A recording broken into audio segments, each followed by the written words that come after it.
This morning, for the first time in humanity's long and storied history, the sun did not rise. Destiny 2 Season of the Splicer is here, bringing a full onslaught of new loot to chase, a new 6-player activity, and an exciting new storyline that features Mithrax, the Elixni leader of House Light. The season kicks off with a foreboding intro from Ikora Ray detailing how the city has been sunk into permanent darkness from Vex technology. You'll immediately be able to play the first seasonal mission, The Lost Splicer, and you'll get up close and personal with Mithrax and his machine communing abilities. Last season featured Cabal for enemies. This season is featuring the Vex, and with the Vex brings a new retro synthwave-inspired landscape that first made its way into the game with the Prophecy Dungeon. Season of the Splicer doubles down on the aesthetic, with the Vex creating live simulations of encounters. It's an awesome look. The Override activity is the new 6-man match-made encounter.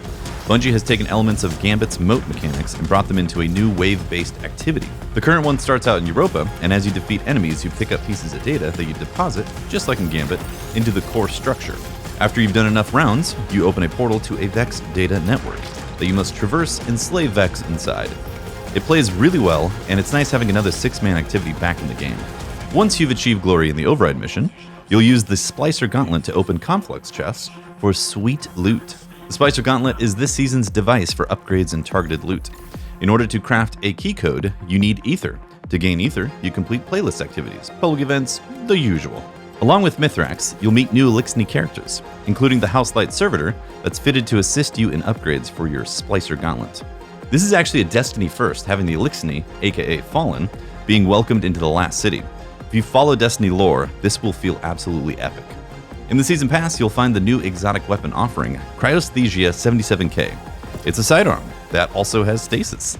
This is the second weapon in Destiny 2 that officially has the stasis element, and interestingly, it's in the kinetic slot. So stasis doesn't appear to be following the element-type norms of Arc, Void, Solar. When you get a final blow with the sidearm, it supercharges it for 10 seconds, allowing you to hold down the trigger for a charged shot. Targets hit by the charged shot are instantly frozen, but at the cost of the weapon's entire magazine. It's a fun gun. I'm definitely not going to be using it all the time, but it's nice to have another stasis weapon in the game.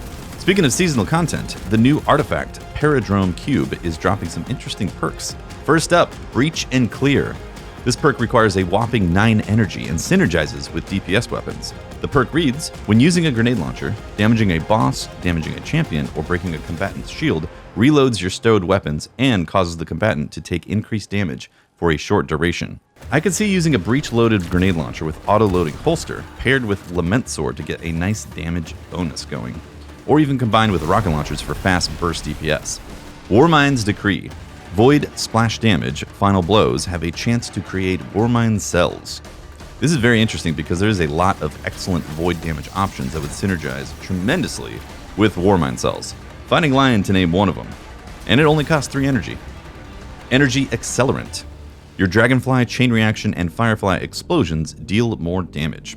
In general, these perks are already fun because, explosions. But to have more damage dealt is even better. On top of that, this season is bringing back the Destiny 1 perk, Firefly. When Destiny 2 launched, they changed up the perk and called it Dragonfly, with a weaker explosion. Ever since, fans have been longing for the days of the true Firefly perk, and it's back. And now you can pair it with Energy Accelerant for even more lethality. Overall, this season artifact seems to be pretty decent. There is a lot of grenade launcher, rocket launcher, and explosion perks in general, so it's kind of season of the explosions right now. We've also got some new exotic armor to craft builds around. For hunters, we've got Star Eater Scales exotic pants. The Feast of Light perk reads, you gain additional super energy from orbs of power you pick up. While your super energy is full, picking up an orb of power overcharges your super, causing you to gain a burst of healing when cast and a bonus to your super damage. At maximum overcharge, you also gain an overshield. I could definitely see this being paired with Blade Barrage for even more damage and also survivability. Same with Arcstrider, being even more deadly and tanky. Titans get the Path of Burning Steps exotic pants with the perk Firewalker.